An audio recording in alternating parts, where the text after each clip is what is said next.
seguiremos con el tema. Muy buenos días. Gracias, Carmen. Gracias y buenos días. Todo un asunto, sin duda. Son las 8:31, tiempo del centro de la República Mexicana. ¿Qué está sucediendo con el Instituto Politécnico Nacional? A ver si necesitamos entender en qué punto está esta historia, porque hay pronunciamientos. Por ejemplo, cito el pronunciamiento del Consejo Consultivo del Instituto Politécnico Nacional, que ha rechazado categóricamente lo que llama una intromisión de la política o de instancias ajenas a la vida del Politécnico Nacional por una iniciativa del Congreso del Estado de Hidalgo en relación al Politécnico Nacional. Y bueno, pues esta iniciativa pretende ni más ni menos que modificar la ley orgánica del Politécnico Nacional. Y bueno, hay expresiones de la comunidad politécnica, por supuesto, en relación al tema. Se está pidiendo al propio Congreso de la Unión que ponga las alertas en el asunto, ya incluso llamados al presidente de la República. Entonces, bueno, hemos contactado al abogado general del Instituto Politécnico Nacional, que es Federico Anaya Gallardo, y le agradezco que esté aquí para que nos cuente pues esto, de qué va la historia, cómo están las cosas con el Politécnico Nacional, y muchas gracias por tomar la llamada y la comunicación. Buenos días, Federico, bienvenido al programa. Buenos días, Carmen, gracias por recibirnos. Al contrario, bueno, casi que desde el ABC, ¿qué está ocurriendo ahí? ¿Qué está sucediendo? ¿Qué tipo de iniciativa es esta que se juega para el Politécnico en este momento? Bueno, primero, un dato importante que a veces se nos olvida es que las legislaturas de los estados federados en México tienen la atribución de mandar iniciativas de reforma en materia federal. Por lo tanto, dos diputados del Congreso de Hidalgo, de la legislatura que estaba terminando hace una semana, presentaron una propuesta para enviar una iniciativa que reformaría, o pretende reformar, la ley orgánica del Instituto Politécnico Nacional, que esta es una ley federal. En solo 12 días, la legislatura la pasó por comisiones, y el último día de las sesiones de la legislatura saliente, que fue el viernes pasado, el 3 de septiembre, aprobaron la propuesta para enviarla a San Lázaro, a la Cámara de Diputados Federal. Esos son los hechos. Ahora, el problema es que la comunidad politécnica no fue informada de esta pretensión, y tenemos precedentes judiciales fuertes de parte de la Suprema Corte de Justicia de la Nación, en el sentido de que las legislaturas de los estados y por supuesto el Congreso Federal deben respetar el proceso de discusión interno que se da siempre dentro de las instituciones de educación superior, que tienen en sí mismas una comunidad académica. La comunidad politécnica tiene derecho de autogobierno. La ley orgánica vigente así lo previene. Por lo tanto, es muy impropio que se haga una propuesta sin haber consultado y sin haberle avisado a la comunidad politécnica. Esos serían los hechos. Ni más ni menos, Federico, pues muy graves. Al final de cuentas, lo que se está jugando es muchísimo. No acabo de entender, lo explicaste, pero déjame confesar que no alcancé a entender bien la parte donde, ¿por qué el Congreso de Hidalgo pudiera tener atribuciones respecto a una ley orgánica de una institución del carácter del Politécnico Nacional, que uno lo entendería desde el ámbito federal? A ver, ayúdame un poquito con esto.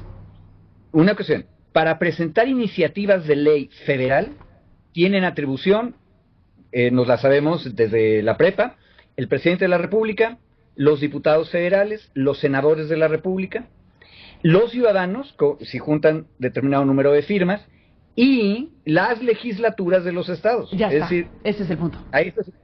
Ahí está, ese es el punto, y entonces por eso en el Congreso de Hidalgo se pretende tal cosa. Ahora, el llamado que estamos escuchando, Federico, se tiene que ver precisamente con que el Congreso de la Unión no dé cabida a una circunstancia de esta naturaleza, de no ser que haya, por lo menos y por lo pronto, una consulta a la comunidad académica y a los procedimientos obvios y evidentes que acabas de describir, que serían necesarios. Exactamente. De hecho, la posición de la comunidad politécnica es muy fuerte, porque hay mucho dolor porque no hubo consulta ninguna, ni siquiera un aviso de lo que se pretendía. Oigan, vamos a hacer una iniciativa, pues sí es lo menos, ¿no? Exactamente. Por otro lado, luego se olvida que las comunidades académicas, como es la comunidad politécnica, son entornos sociales muy complejos. O sea, piensa tú, 55 unidades académicas, cada una de ellas con profesores, estudiantes, investigadores, que todos los días, incluso dentro de la pandemia, están trabajando, enseñando, haciendo investigación, discutiendo entre ellos.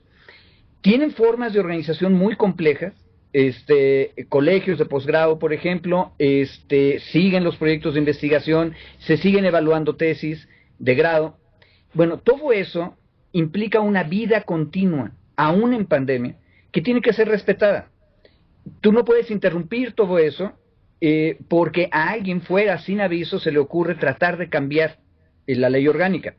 Es muy impropio y aparte pone en peligro lo que está trabajando la comunidad politécnica. Bueno, sobra decir que el director del Politécnico Nacional tampoco fue notificado, por lo que entendemos. Así es, tal es el caso. Uno respeta la libertad que tienen las diputadas, los diputados en las legislaturas de los estados para presentar iniciativas, pero hay temas en los que es indispensable consultar a las comunidades que serán afectadas eventualmente por cualquier tipo de modificación. Y te decía, hay precedentes judiciales en los que la Suprema Corte ha detenido a legislaturas de los estados que pretenden hacer cambios dentro de instituciones de educación superior, sin haber hecho antes una consulta, sin haber tomado el parecer de esas comunidades. Lo que pretendería esta iniciativa, o lo que pretende esta iniciativa al modificar o pretender modificar la ley orgánica, ¿qué tipo de ejes de la vida del Politécnico se modificarían en su caso, si es que esto llegara a prosperar, que lo vemos difícil por la reacción natural que ha habido en la comunidad politécnica y lo que involucra? Pero estaríamos hablando de qué eje principalísimo se definiría en su caso. Mira, una de las de los consensos que se construyó en la comunidad politécnica en un debate muy fuerte que ocurrió desde el lunes de esta semana, que se convocó a Consejo General Consultivo, y luego ayer en una muy larga sesión del Consejo General Consultivo, es que no es conveniente ahorita adelantar qué es lo que se tiene que discutir, pero te voy los temas. La iniciativa toca cómo se organiza internamente el Politécnico. Bueno, eso es un debate que las y los politécnicos han estado dando de manera continua desde hace años. Y fíjate, la ignorancia acerca de la comunidad provoca problemas. Poca gente lo recuerda hoy en día, pero la Ley Orgánica de 1981, que establece el autogobierno interno del Politécnico y la representación de los sectores alumno, docente y administrativo, esa ley fue producto de una discusión interna muy intensa, muy difícil, y el texto fue consensado con la comunidad y después se aprobó en el Congreso Federal. Entonces, la forma en que se organiza, hay un director general, existe un Consejo General Consultivo. Eso es fruto de una discusión interna. Se pretendería cambiar esa forma de organización y obviamente habría que preguntarle a los actores involucrados. Por eso es el enojo. Entonces, ese es uno de los temas, cómo se organiza internamente el Politécnico. Ni más ni menos.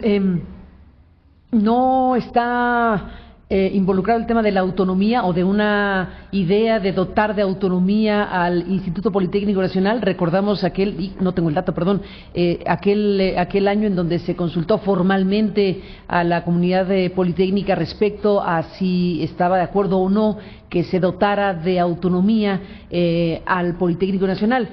¿Hay algo de eso en esta iniciativa? Al parecer se pretende lograr la autonomía. Sin embargo, habría que discutir qué tipo de autonomía es la que se está pretendiendo. Y ahí, de nuevo, el problema es que tú no puedes hacer un diseño de autonomía desde fuera. Habría que recordar lo que tú acabas de mencionar. Hubo un proceso de discusión interna que sigue todavía ahora dentro de la comunidad politécnica para discutir este tipo de temas y para determinar cuáles son las formas que la misma comunidad politécnica se tiene que dar de autogobierno, de autoadministración, y en su momento así lo podrán decidir, si así lo desea la comunidad politécnica, de su autonomía.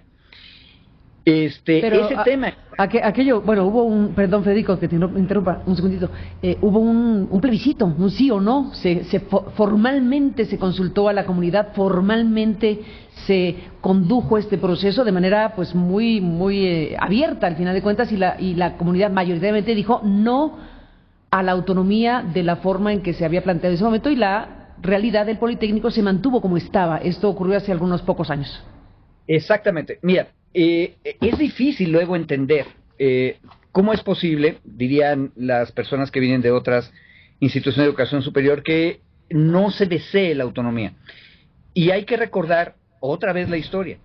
La Ley Orgánica de 1981 construye un sistema de autogobierno politécnico, tuvo consenso de la comunidad politécnica, por eso el resultado del plebiscito del que tú hablas. Es una cosa que vale la pena recordar. De pronto los agentes externos al Politécnico pretenden darle algo al Politécnico que el Politécnico como comunidad considera que ya tiene. Habría que discutir y analizar con mucha atención cómo está organizado actualmente el Politécnico y cuál es el estatus del proceso que incluyó ese plebiscito. Y dejar que las politécnicas y los politécnicos sean quienes decidan cómo es que se tiene que hacer algún cambio a esa forma de gobierno. Ese es el punto central en ese momento del debate.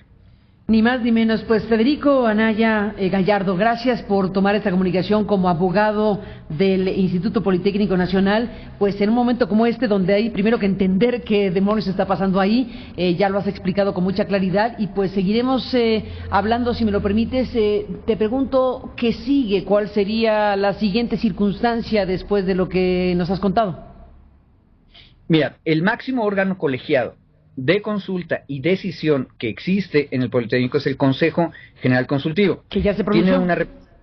Ya se pronunció. Las y los estudiantes, las y los docentes, las y los administrativos emitieron el comunicado del que tú hablaste. Es un posicionamiento claro que rechaza esta iniciativa.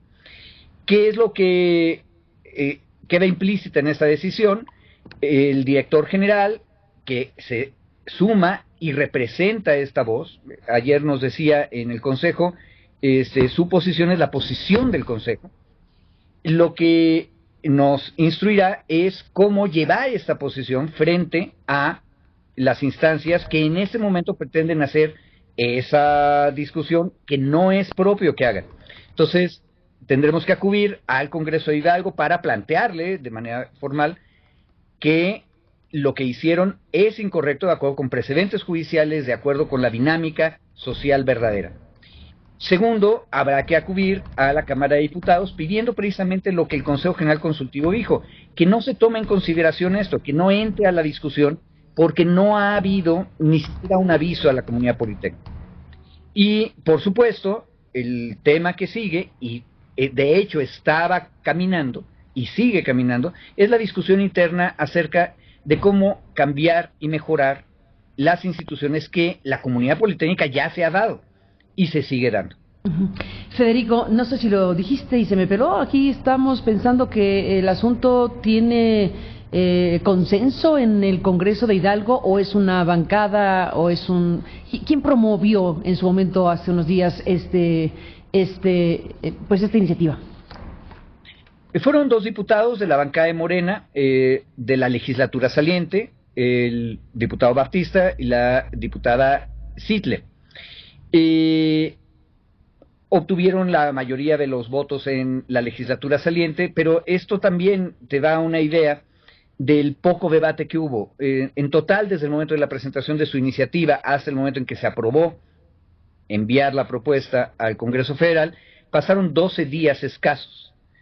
Es decir, no hubo ni siquiera un intento de parlamento abierto, aviso a los involucrados, etcétera.